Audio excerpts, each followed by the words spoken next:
Okay, this is the closed dryer vent, yay. This is the front porch electric receptacle outlet, and it should have an in-use cover on it.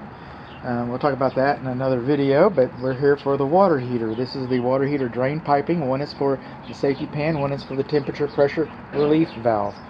The safety pan, whichever one that happens to be, shouldn't be any closer to the ground than 24 inches, so it's fine. One of those is fine for the safety pan. The other one, by default, is for the temperature pressure relief valve. And that drain is supposed to be between 3 and 6 inches from the ground. This is easy. Both of these are easily higher than 6 inches. So the temperature pressure relief valve drain pipe is too far from the ground. From this pipe, we can ascertain that we got one bend, two bends, another bend inside the wall going up, 3 bends in that pipe. That pipe, temperature pressure relief valve drain pipe, should not have more than 5 bends. We come around here, we wrap around into the garage, and over here we've got our water heater, and I'm saying the northwest corner. I haven't gotten my compass out. There's the safety pan drain piping. There it is. We got care and use manual. That's a good thing.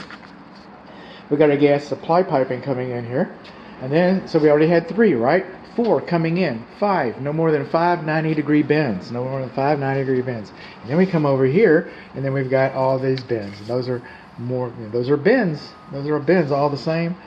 And so that should be something to take into consideration. Another thing to be taken into consideration is we got this insulation piping on top of this, and it looks like it's some kind of a seal or a package, or it might have had a leak or something. So what is the story behind this package? Why is that there? It looks like it was there. It looks like a reaction. It looks like somebody was reacting to an event or a circumstance or something, because somebody just wake up one day and said, you know, I got this spare piece of plastic. I wonder if I could wrap something and wrap it around something. I wonder where that's what I think I like doing today. I'm a pipe wrapper today. I decided I was going to be one of those. Nobody thinks like that. Okay, so we come over here. This is our gas piping coming in. We should have a sediment trap. Again, this tank is only about a year old. This is a nice new connector, but we did not put a sediment trap. Nice new water heater. You know what I'm not seeing? I'm not seeing a green tag. I'm not seeing a installation permit. These things are supposed to be permitted when they're installed. And coming on along, we got our water supplies. We've got our dielectric unions.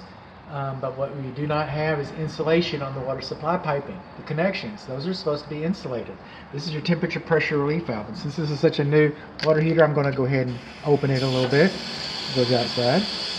And we'll tell which one it was. All right. A lot of them I don't test. A lot of them I don't test if they're a couple years old. I give up at that point. And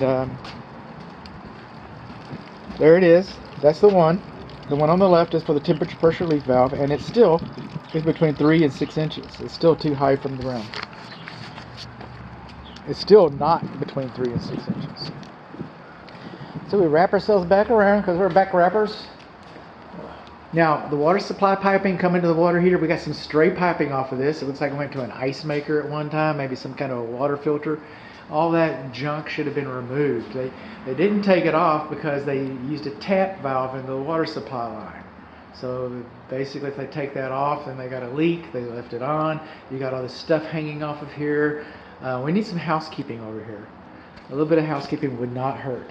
Now, our water supply piping, our connectors, they should be insulated, and the temperature pressure relief valve should be insulated. And we should have a care and use manual. We've got that. It's high enough off of the garage floor.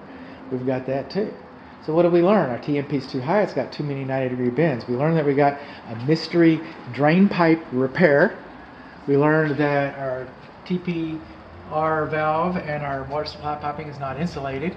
There's another thing that we learned. Is if you look right up in there, see all the corrosion on that. And here's the thing about the water valves. Parallel is on, perpendicular is off.